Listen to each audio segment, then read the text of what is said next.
Hello guys, કેમ છો guys? બધાનું સ્વાગત છે મારા નવા વ્લોગમાં ગાઈસ. રાતના વાગી ગયા છે 8 અને હું જાઉં છું દીદીના ઘરે ગાઈસ.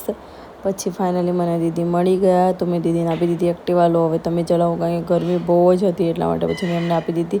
પછી હું અને દીદી બંને ગયા શિવુની બેગ લેવા માટે, કારણ કે શિવુની સ્કૂલ સ્ટાર્ટ થઈ ગઈ હતી એટલા માટે. જો ગાઈસ, આને ગમી છે આ બેગ અમારા શિવુને. શિવુ, તને કઈ બેગ ગમી? હા જો કેટલી મસ્ત છે. કાલથી તો સ્કૂલ ચાલુ શિવુની.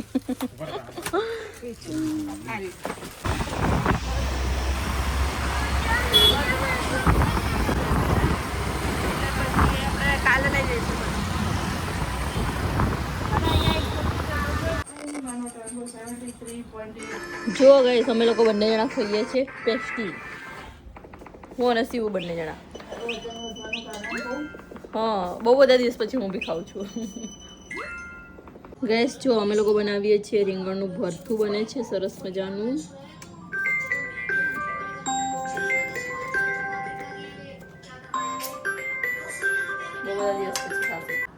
જો ગાઈસ, અમે લોકો બનાવીએ છીએ રીંગણનું ભરથું અને અહીંયા જો બધા રીંગણ અમે છોલી નાખ્યા છે. છોલીને બનાવીએ છીએ. તમે ક્યારે આવું બનાવ્યું છે? કમેન્ટ કરજો બધા. કારણ કે આના અંદર બહુ બધા કીડા હોય ને એટલા માટે છોલી નાખીને પછી બનાવીએ છીએ. એને પછી કટ કરશું, કટ કરીને પછી બાફી નાખશું, પછી એવી રીતે બનાવશું એટલા માટે. કારણ કે શું કહેવાય, અત્યારે શું સીઝન વગરના રીંગણ છે ને એટલા માટે.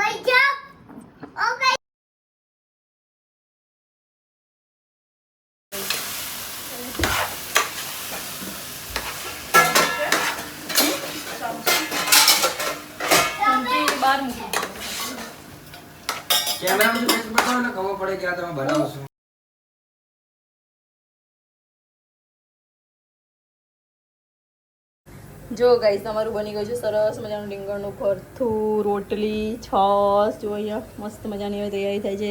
દાળ ભાત બી બનાવે છે મેં સરસ મજાના, પણ હજુ બને છે એરિયા. ગાઈસ, કેવું બન્યું છે કમેન્ટ કરજો, એક જરૂરથી કમેન્ટ કરજો. મેં નથી બનાવ્યું, દીદીએ બનાવ્યું છે, પણ મેં તો ખાલી આટો બાંધ્યો હતો ઓનલી ફોર.